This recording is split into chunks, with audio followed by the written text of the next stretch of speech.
Curious Lloyd. Most of us learn everything we know about war from movies and documentaries, except that war movies are constantly lying about war to moviegoers.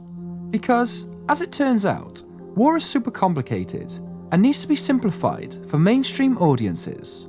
That's why a lot of aspects of war that we take for granted are about as factually accurate as the scene in The Patriot, where Mel Gibson stabs a man with the American flag and wins the Revolutionary War.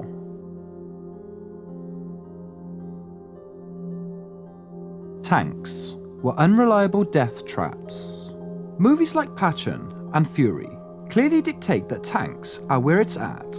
And, of course, they are absolutely right. Thick armor plating, treads capable of climbing over uneven surfaces, a gigantic cannon capable of shooting anything it sees. So, what's not to like? But have you ever thought of what would happen if your tank got stuck? Despite them being portrayed as the modern-day cavalry, you really did not want to be part of an armour crew in either the First World War or its illustrious sequel. The tanks of World War I were the first ever tanks to be used in war, and they were a total nightmare. They broke immediately, and when they did work, they got bogged down and generally could not cope with the terrain at all. When the first tanks arrived in Europe, one tank commander wrote, "I and my crew did not have a tank of our own the whole time we were in England. Ours went wrong the day it arrived. We had no reconnaissance or map reading, no practices or lectures on the compass. We had no signalling and no practice in considering orders. We had no knowledge of where to look for information that would be necessary for us tank commanders, nor did we know what information we should be likely to require." Out of the 50 tanks sent to the Somme, only 36 made it. The rest broke down or got stuck in the mud, with horrendous results. World War I's siege of Fray Bentos at Passchendaele, a very fancy name for what ultimately boils down to a protracted assault against a tank that got stuck in the mud. Cheekily named after a tin meat company, the Fray Bentos was chugging along until it fell into a crater and couldn't get out again. One gun was pointing to the sky, and the other at the ground, and to make matters worse, the Germans had noticed. So for 3 days, the men of the Fray Bentos found out just how shocking being in a tank could be. Any attempts to get out were met with death and grievous injuries, and escape was made almost impossible after the corpse of one of the crew wedged the door shut. The temperature inside rose to about 32 degrees. The breach of one of the main guns crushed a man's ribs and left him to die slowly. German forces made several attempts to swarm the tank with grenades and had to be repelled. On the third night, when water and rations had been exhausted, and those still alive were low on ammo, they decided to mount a suicidal escape. But the Germans were only interested in capturing the tank, and so they let the Fray Bentos survivors leave in peace. That's how much World War I tanks failed. Even the enemies didn't have the heart to shoot at you once you finally managed to escape one. Things did improve for tank crews in World War II, but not a lot. It was still an insanely miserable, dangerous, flammable place to fight a war, and mud was still a problem. The makeup of the most common Allied tank, the Sherman, was riddled with so many weaknesses, it might as well have been a mini-boss in a PlayStation game. If hit low, the interior was liable to erupt into a ball of hellfire, roasting everyone inside. So you could say that's the opposite of how a tank is supposed to work. In World War II, the loss rate of the Allied Sherman tanks was a blood pressure ramping 580%. They malfunctioned, caught fire constantly, and they were basically horrible death traps for those inside. In fact, one of the reasons the Allies achieved armour superiority over the Germans is that they had so many horrendous Sherman tanks that they were forced to continuously improve them. So don't listen to those films. You were as likely to die from merely occupying a tank as you were from being shot by one.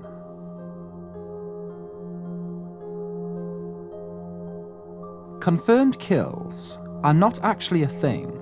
When films want to let the audience know how great their soldier heroes are, they don't point at scars or years served, but often the number of lives they have taken for their country. Confirmed kills are offered like they are soldiers' official high scores. Most people become aware of the concept of confirmed kills because of American Sniper, a movie that made it clear we should all think that Navy SEAL sniper Chris Kyle is a badass because he has more than 150 of them. Or at least, that would be impressive if confirmed kills were even a thing, because they are not.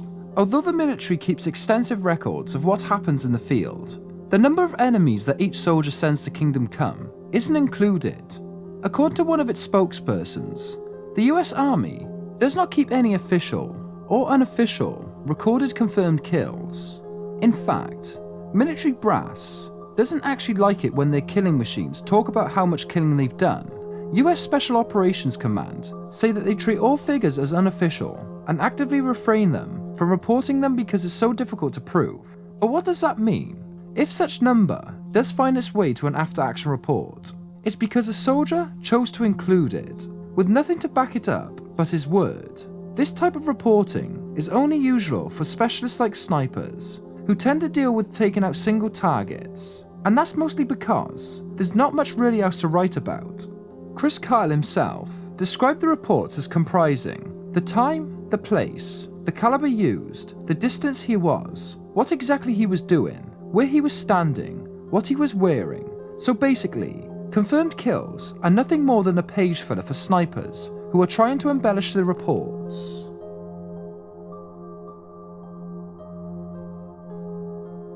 The rules for who you can shoot and when are really complicated. Military engagement in films couldn't be simpler. However, in the real world, soldiers actually have to be legal scholars to understand the massive rulebook that comprises the rules of engagement.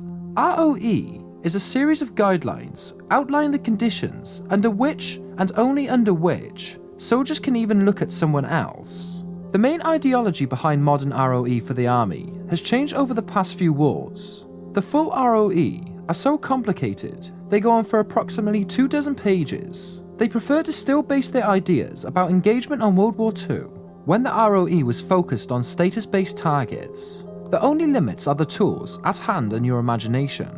However, the rules differ wildly from what most cinema-goers would expect. For instance, the main center of the ROE, issued to troops in Iraq and Afghanistan, advised that the soldiers can only use a proportional force against conduct-based targets, so people acting in a hostile or aggressive manner or displaying hostile intent. The change came about as the result of guerrilla-style tactics that various bad guys in Iraq and Afghanistan used. It's impossible to have a mandate for shooting people dressed in bad guy clothing when good guys are dressed exactly the same way. So instead of treating every street in Baghdad like a level of Call of Duty, soldiers today have a master's in psychology to know if that an angry stare from a dude wielding an AK-47 is because he's about to open fire.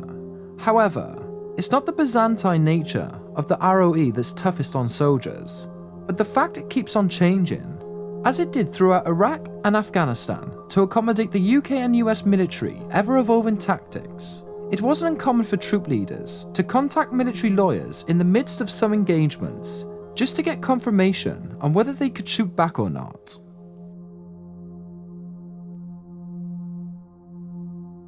The trenches in World War I were actually little cities. Out of all the big wars, World War I must be the least cinematic. That's why filmmakers tend to only use it to represent everything horrendous about war. Death, barbed wire, mud, machine guns, the indifference of military high command as to what happens to their troops, and poetry. But nothing symbolizes this depressing failure as much as the trenches. However, it wasn't always intended to be this way. While we might think of the trenches as elongated holes filled with mud and despair, they only represented a small, lethal part of a sophisticated system of primary, secondary and tertiary trenches, all of which were designed as a massive military ant farm that both repelled enemy attacks and functioned as part of a massive supply chain, dishing out equipment, men, and intelligence to where they were needed most. In fact, the complexity of the trenches was designed to counter another flavoured stereotype of the First World War. The soldiers were seen as easily replaceable machine gun fodder. The trenches were cut as zigzags, so that should any enemy force breach the lines, all troops weren't just standing in a straight head-shottable line. Also, the walls were panelled with wood, and parpettes reinforced with a ceaseless line of sandbags, and there were large medical stations installed throughout. Soldiers didn't even spend that much time in a position where they could be sent into a veritable meat grinder that was over the top of the trenches, because they were rotated through the different trenches so frequently. It's estimated that the troops only spent 15% of their time in the frontline trench, as opposed to 10% in the support trench, 30% in the reserve trench. While men did go over the top to their inevitable deaths, it was more of a lottery than a conveyor belt of slaughter. Of course, some stereotypes still hold true.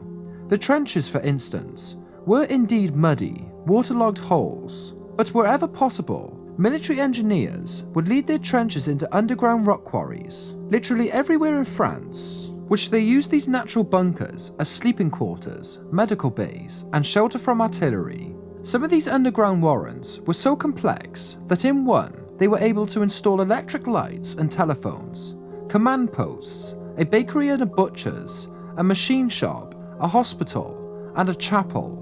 These warrens were so vast that troops had to construct makeshift street signs in order to prevent people from getting lost. Even the main threat to the troops, poisonous gas, wasn't the unstoppable force of bloodshed that we've been led to believe. If you wanted to douse your enemy, you had to time it precisely according to the wind and hope that a mild breeze didn't even blow it off course or disperse into nothingness. Even worse, troops would then have to risk burns and suffocation walking through their own gas cloud, because chemical compounds didn't care whose side you were on, but waiting for these perfect conditions could also take weeks.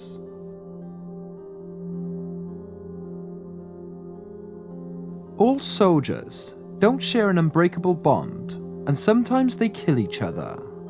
It is often said that the bond soldiers develop in war is unbreakable, that those who experience battle together will become band brothers.